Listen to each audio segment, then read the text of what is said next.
Les appels à éviter l'escalade se multiplient après les frappes israéliennes sur des sites militaires iraniens. Pour Londres, l'Iran ne doit pas répondre. En Géorgie, le parti au pouvoir Rêve géorgien donné vainqueur des élections législatives.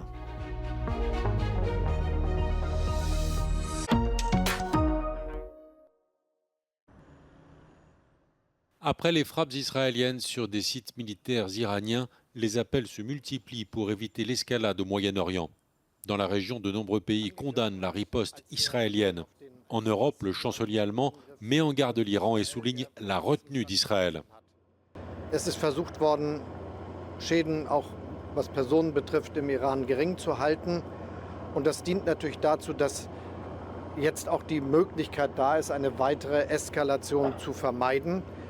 Le ministère français des Affaires étrangères appelle Israël et Téhéran à éviter d'aggraver les tensions et Londres estime que l'Iran ne doit pas répondre. I am clear that Israel has the right to defend itself against Iranian aggression. I'm equally clear that we need to avoid further regional escalation and urge all sides to show restraint. Iran should not respond. Téhéran dit de son côté avoir le devoir de se défendre. Israël reproche à l'Iran de l'avoir bombardé à 2 reprises, en avril et en octobre. Tsahal accuse par ailleurs le régime iranien d'armer le Hezbollah au Liban et les Houthis au Yémen.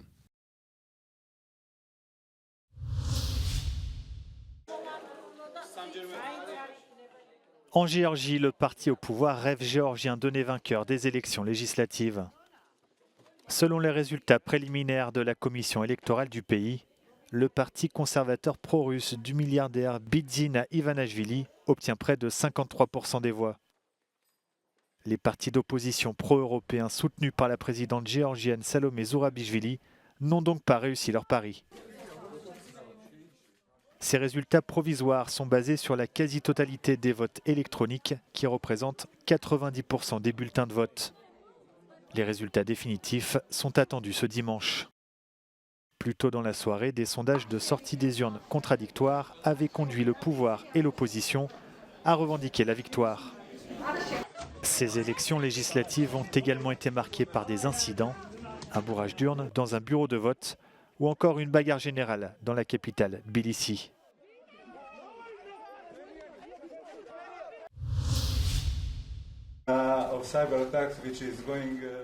Ursula von der Leyen a conclu sa tournée dans les Balkans occidentaux au Monténégro, assurant que l'élargissement de l'Union européenne était une priorité.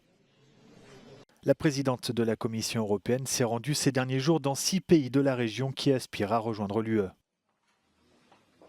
I want to assure you that, like in my first mandate, enlargement will be at the top of the political agenda for the next 5 years. We have now all the necessary tools, all the necessary instruments in place. So let's make it happen, let's make it a reality and work towards this common goal. Si certains pays des Balkans occidentaux pourraient rejoindre l'Union européenne d'ici à 2030, de nombreux obstacles restent à franchir, et notamment la question de l'état de droit. L'alignement sur la politique étrangère de l'UE est aussi primordial. De ce point de vue, le Monténégro, l'Albanie et la Macédoine du Nord, membres de l'OTAN, semblent mieux placés que la Serbie. Varsovie se dote d'un musée d'art moderne monumental. Le bâtiment de 20 000 mètres carrés et 160 millions d'euros est signé de l'architecte américain Thomas Pfeiffer. Le nouveau musée d'art moderne déchaîne les passions à Varsovie. Les admirateurs se félicitent d'un monument minimaliste, les détracteurs dénoncent une boîte à chaussures ou un bunker. L'œuvre de Thomas Pfeiffer est en face du gratte-ciel néo-gothique que les soviétiques ont laissé au cœur de Varsovie. Le maire de Varsovie parle d'un événement historique. Le rez-de-chaussée du musée est entièrement vitré et à l'intérieur, un escalier monumental aux formes géométriques s'élève vers les étages. Des puits de lumière éclairent les salles qui accueilleront jusqu'à 2500 œuvres d'art. Le musée en a installé quelques-unes avant l'inauguration de l'exposition permanente au mois de février.